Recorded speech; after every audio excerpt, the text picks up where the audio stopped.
part of what I would do with my best friend, Norman, we got involved in the hearing aid business together. I actually got involved with Beltone as a trainee and started selling. Um, they told me, because I started in July, that you really couldn't make any money in July because everybody was on vacation and nobody, it's hard to get appointments and like that, And I just went in there with the mindset, number one, I had to make money. I was going to lose my house. I was driving a $175 car that I bought from my niece that leaked gasoline like crazy. And I went in there with the mindset that, I didn't listen to that. Well, this was in May, May or June, July and August. So what did I just say? It was August of 1994. I made $7,000. And that was in 30 years ago. Because I didn't listen to them. And I took every appointment. And I did my very best that I could. And the thing is, I grew up on a farm. And I was dealing with a lot of country people in Cortland, in the southern part of New York State. So I related to them. We could talk about things like that, the cows and different things. But, so I didn't immediately start in, I worked it into, weaved it into the whole presentation. Sometimes I would be there for a couple of hours because I wanted them to relate to me, because you could actually do the test and give them the results and do your pitch in 20 minutes, okay, maybe 30 minutes. And I got it down to where I could feel that to where it was 45 minutes to an hour. And then I knew where it was a point where it's safe to close. Because obviously, like anything else, if you rush, you're not going to be successful.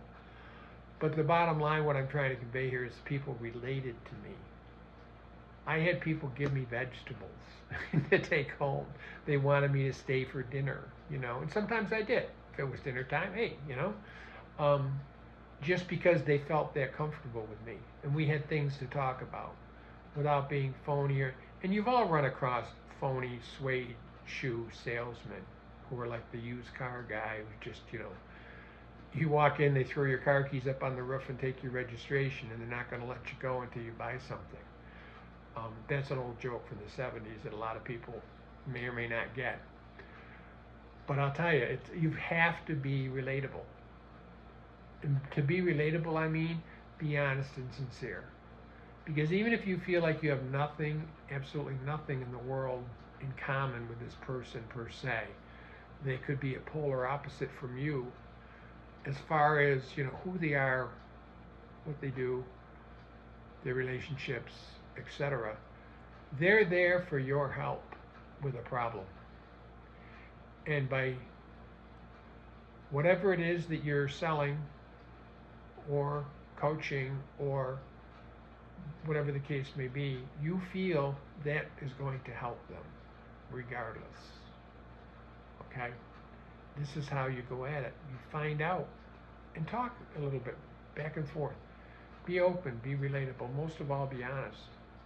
You don't have to tell them your life story, but they have to feel like they could trust you, because nobody cares how much you know until they know how much you care about them. And yes, you really need to care. Maybe not that much, but to care and show them you care in this particular set of circumstances. Because, you don't want to get personally involved, of course, with people on this kind of level. Obviously, you've only either known them or talked to them for a very short time.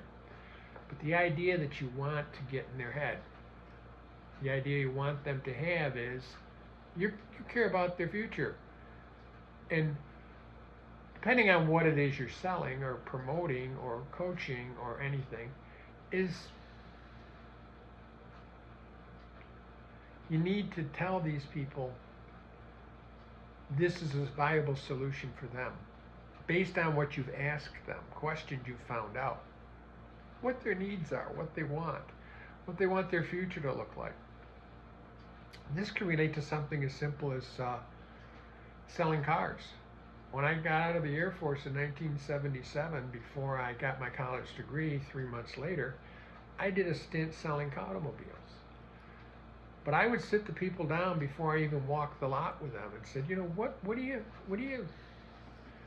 need in a car? What did your old car do for you that it's not doing now that you want a new car? Whether it was a station wagon or it held 6 people or it was a sports car or whatever the case may be, I wanted to weave in enough elements in the new car to be attractive for them. Because let's face it, you know, if the car was rusty and broken and had 1,000,000 miles on it, obviously they needed a new car. But they had it for that long because they liked it. So it's the same thing with what they need or what they want going forward. Because people buy an emotion.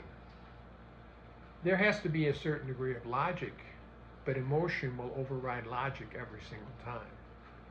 So if you show them something they want and they know they're going to enjoy and they know it's going to help their life going forward in some small way, it doesn't have to be the most logical thing in the world. Because if you think about things you've purchased lately, how many of them were strictly logical? Or we'd all be driving black 4-door sedans, you know, that get 50 miles to the gallon. Okay, there wouldn't be any need for any fancy, what I call fancy cars. You know, can't talk, I have a couple. But the idea that, you know, it's because I want to. I think they're cool, I like them, I've worked my whole life, and I think I can have something like that now. But the idea, getting back to my point, you know, emotion will win out every time over logic. At some point, there'll be a tipping point, there'll be a balance. And let's face it, people like to buy. They really do, especially things they like. They don't like to be sold. But if I gave you $500 and said go to your local shopping mall and have a good time, hey, would you refuse? I don't think so. Because you like to go shopping, you like to buy things, it's kind of fun, and you know, there's something out there that maybe you've wanted and just haven't gone out and gotten yet. So the idea is appeal to that sense. But what you have to do in order to appeal to that is to find out what it is, how they think, get in their head. And after you've done this for a while, it'll become easy. Because yes, some people aren't very open. But it's been my experience, most people will wear their heart on their sleeve. And once you recognize that and see that and what type of person they are, it's easy to get to them. It really is. And I can show you in other videos how to go about that. How to close more people without feeling like a used car salesman.